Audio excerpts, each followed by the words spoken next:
Hello ladies and gentlemen, today we're back in War Thunder and we're looking at another devlog. This is for the MB-157. It is an interceptor fighter for the French tech tree, and also we get a new pilot model. So if you want to see the new pilot model, you can see it in one of the photos. He looks very nice, very much like all of the other new models that we've got in the game. The Italian models, the jet pilot and also the normal pilots just looks absolutely stunning, and of course the French one looks as good. So the MB-157 is a very interesting choice of aircraft to pick, because it basically never really got off the ground. It's kind of interesting that we get the 157 instead of the 150, which was the definitive version of this machine. The MB-150 was the one which was actually competing for the government contract against the MS-406, which is probably going to be the main fighter of the French tree, around rank 2, maybe even high rank 1, because that was the fighter which won the contract in order to be the main interceptor slash monoplane for the French forces. So therefore, the MB-150, the predecessor to the MB-157, is, well, it lost that contract. It's pretty much as simple as that. And the designer behind it was a guy called Marcel Bloch. And there's some really interesting stuff about good old Marcel. He is probably the most famous aircraft designer out of France in the last 100 years. Now, obviously, aircraft haven't been along for that long, but still, he is probably the most famous that has existed today. And the reason for this is not just because of the MB-150 or any of its subsequent prototypes. It was the fact that he created some magnificent jets. I've actually talked about one in a previous video, the 5 interesting French aircraft. I threw it in as a bonus at the end, the Mystère, the Dassault Mystère. It is probably, if we get rank 6 French aircraft, that will be the French aircraft that we see at rank 6. It was one of the first in Western Europe to be able to go more than Mach 1, and it is a very interesting design and armed to the teeth. He also was able to create the Delta-winged Mirage, which was also seen as a wonderful aircraft. But what is interesting is the fact that he changed his name after the war. Marcel Bloch, before the war, was Marcel Bloch, but by 1949 he was Marcel Dassault, and I can't find a reason for this, but I've got a kind of idea why it might have happened.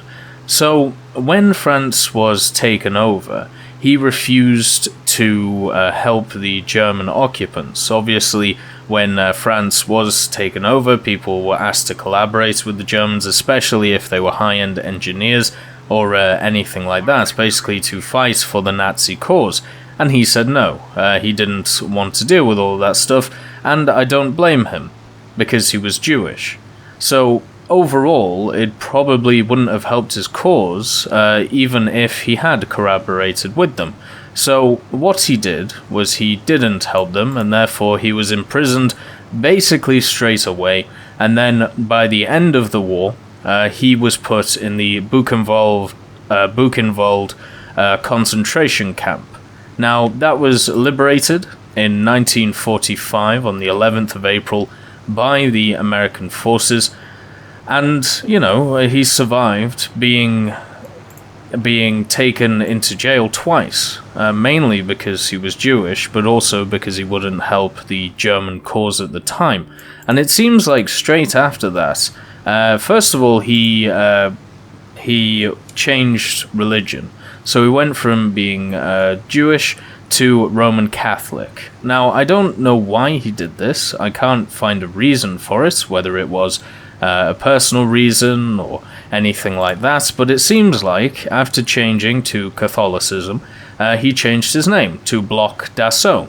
And he used Dassault because it was an alias that his brother, General Darius Paul Bloch, used when he was in the French Resistance. So basically, to be able to not get caught under his actual name.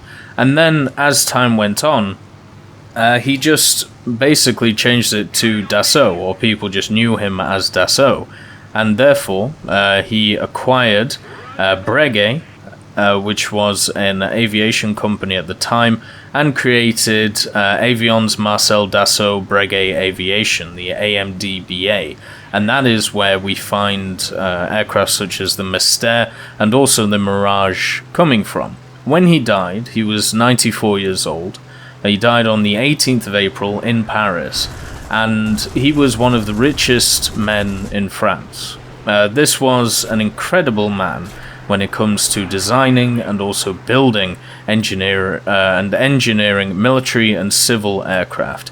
He knew his stuff, basically, one of the leading French engineers of his time. It is very sad what happened to him in the war, but at least he will always be remembered for who he was, and maybe not the travesties that happened to him.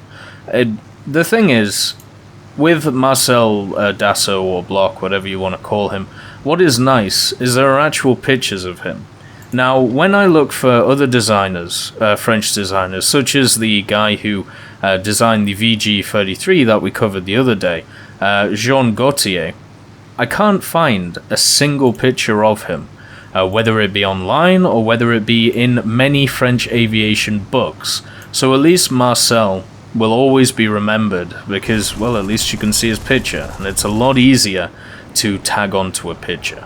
But anyway, that's the story of a designer, and, you know, there will be a bunch of other aircraft that we cover at some point, which will have Mr. Dassault involved, so why not lay it out here? But instead of starting off with the MB-157, let's talk about the 150.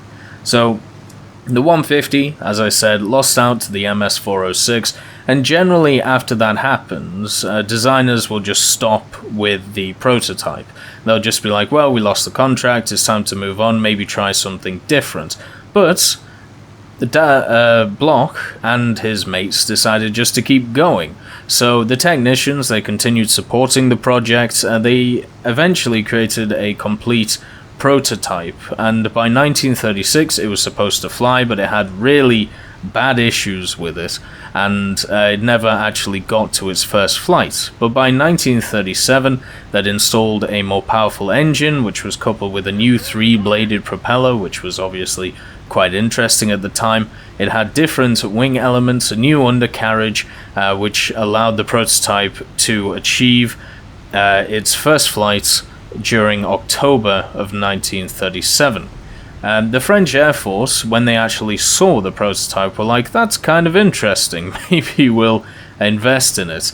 And then it was going to be evaluated in 1938, so this is once again the MB-150 prototype.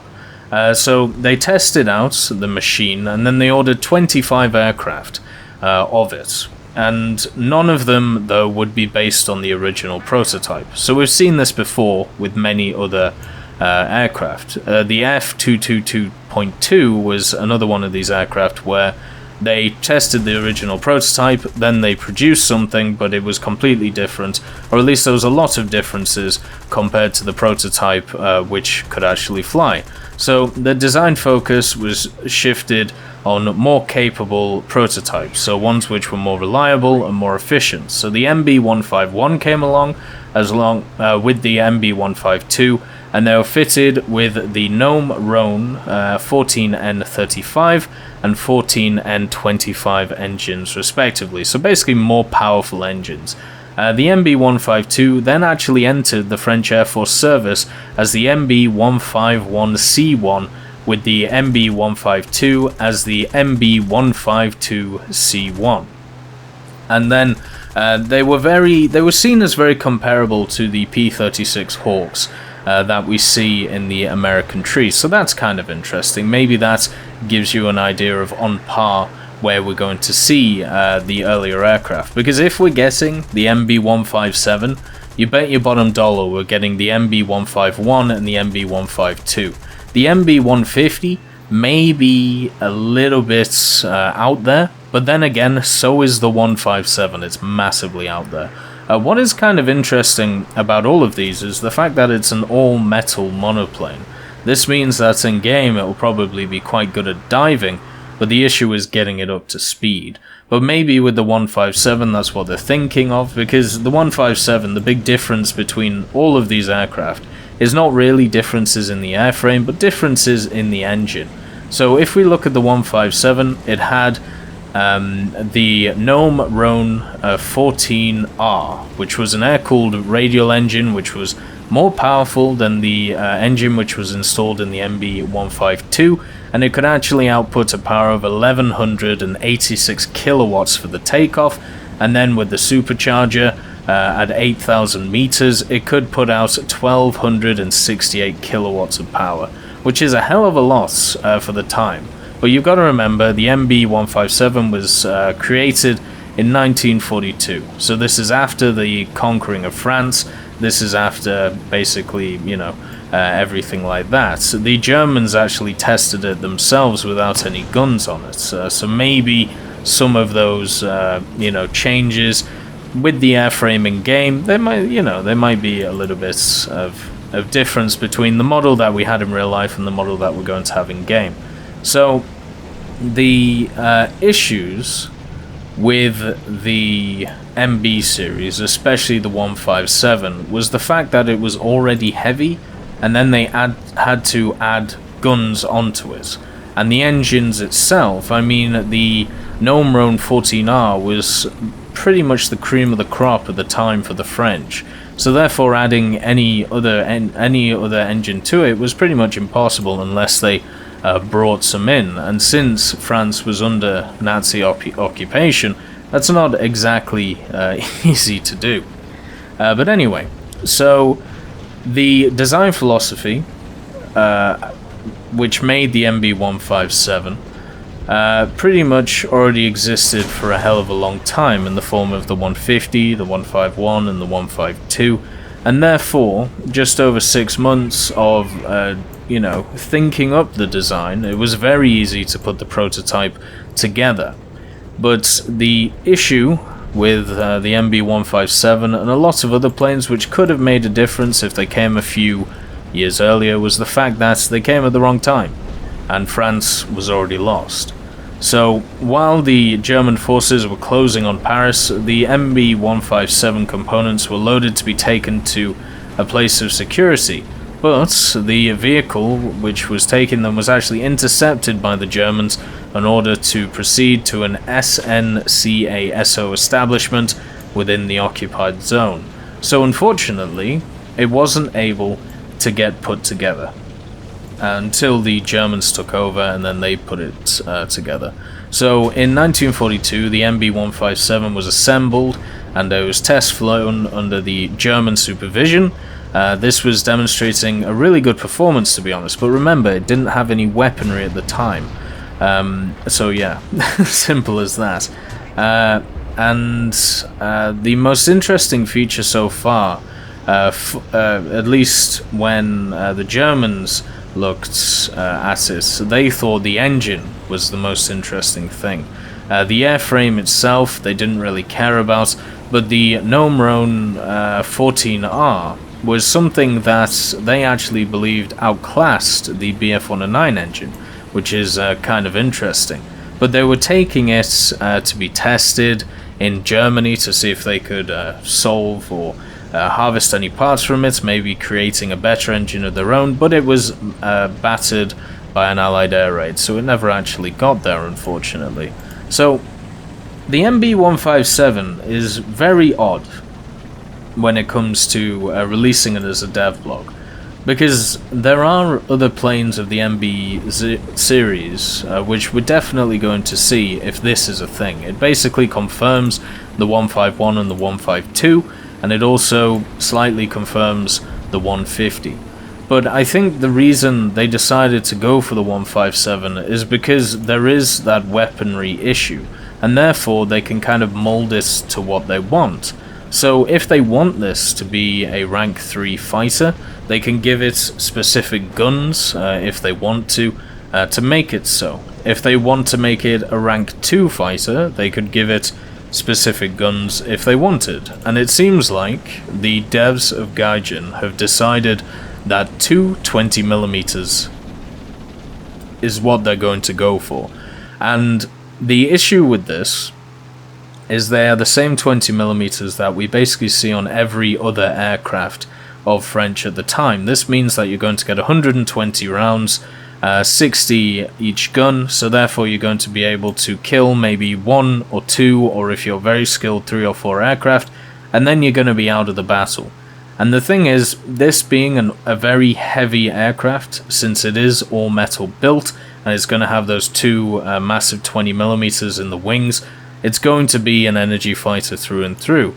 And the question is, if this is at rank 3, which it might be, the thing is, there are a lot of very good energy fighters there on the German side. I would actually say the pinnacle of the Bf-109s is there, the G2 Trop and the F4 Trop. They are 2 wonderful aircraft to fly, and I really don't think the 157 even stacks up, even if they screw with the numbers a little bit. So we're going to have to see where this actually fits in the game. I would personally put it late rank 2, around the 3.3.3.0 mark, just because that's kind of where I see it sitting, kind of like the P-43 Lancer that we got as the gift vehicle. But it's at least an interesting aircraft because it does show some stuff that can, signs to come. The fact was, this aircraft was designed so it was going to carry 2 20mm and 4 7.5mm machine guns, so very similar to a lot of other aircraft that we see around the time, or at least what we have in development. It's amazing the fact that we've only had 2 different types of guns so far, looking at all of these dev blogs. But this means that if they want to put in a version with 4 7.5mm, they could put it in. It would be slower, it would have a worse rate of climb, but once it got up there, once it was able to do something, it would actually be really powerful in what it does because of the amount of guns it has and also the dive on it. So therefore, it's kind of a risk-reward with that.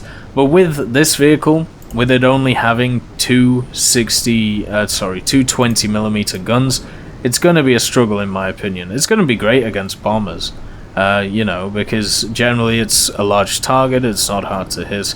But overall, against other fighters, you're going to be running out of ammo pretty quickly, and the only people who are going to do really well in this aircraft is very experienced pilots who know when to land their shots. This isn't going to be like an average pilot's friend. It's going to be something that you're going to use to train how to shoot. But there is also a 360 cockpit if you want to see it, one of those tours, which is nice to see in the dev blog. But yeah, there's so much opportunity with the MBs. I would love to see the 150, the 151 and the 152 in game. So since we have the 157, it looks like at least the 151 and the 152 should be coming soon. Once again, doesn't really address the issues that the French are going to have in late rank 3 and rank 4, but maybe in future devlogs we'll see that sorted. I hope you all have a wonderful day, and I'll see you next time.